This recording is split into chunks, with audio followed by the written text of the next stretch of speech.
First and foremost, good afternoon to everyone, and thank you very much for your kind introduction. As you could see, our voices are getting softer and softer because there are so many engagement over the last 2 days, and I take it as a very good sign that we indeed have this vibrancy, this very positive energy and dynamism we can really rarely seen when you are discussing tackling the climate change. So in this place, the COP meetings, and I would say this very important meeting in Dubai, have something special in themselves, and therefore I really appreciate that you put so much effort and so much planning on discussing such important topics like we've been discussing throughout this day, how to involve more local authorities, and of course how to deal with methane. And here I really would like to acknowledge the enormous progress which was achieved since our meeting in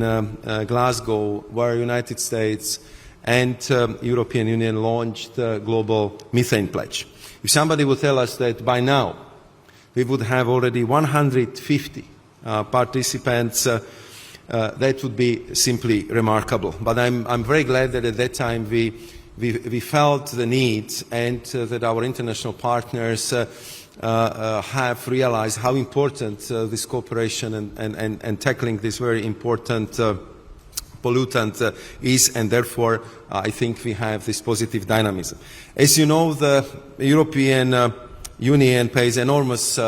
attention and priority to the Green Deal. And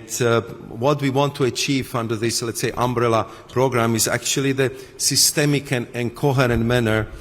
through which we want to tackle this interdependent environmental crisis, because we have to deal with climate change, we have to deal with biodiversity loss, and of course we have to deal with the pollution,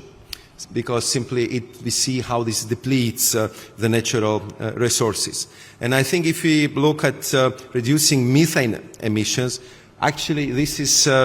addressing all these crises, because as I'm sure you heard many times over the discussions on methane, this is not only a powerful short-lived polluter, but if you tackle it successfully, you can indeed have enormous impact not only on reducing greenhouse gas induced climate challenge, but also in cleaning up the air, and you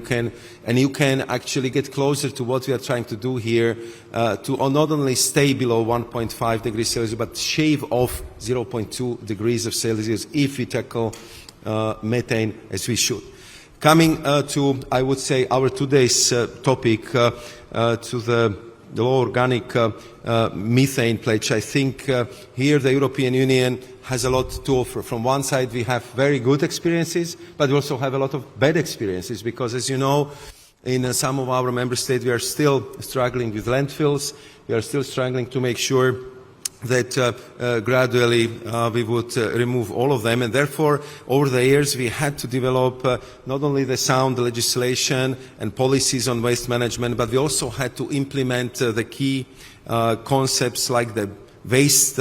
hierarchy or circular economy. So for instance, as of next year, which is coming in 4 weeks, separate collection of organic waste will be compulsory in all EU territory, and as you know, in many our member states, this practice is already very widespread, but actually compulsory as of 1st of January. Because we see waste, and in this case organic waste, also as a resource that we can and must valorize. This is the circular economy where organic waste can produce compost, biogas, or plus digestate that can be used as a fertilizer. So why to waste the good waste? And therefore we want to achieve both to be more economical with waste management, and at the same time to be absolutely strong in tackling the methane pollution. And I think that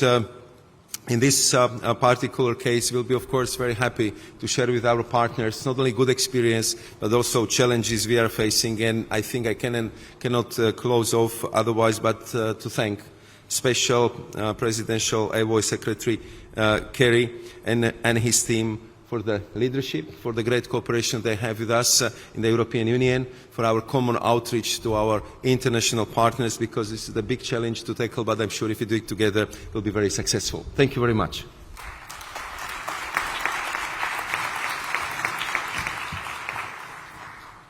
Thank you very much, and I'm very, very glad you highlight the circular economy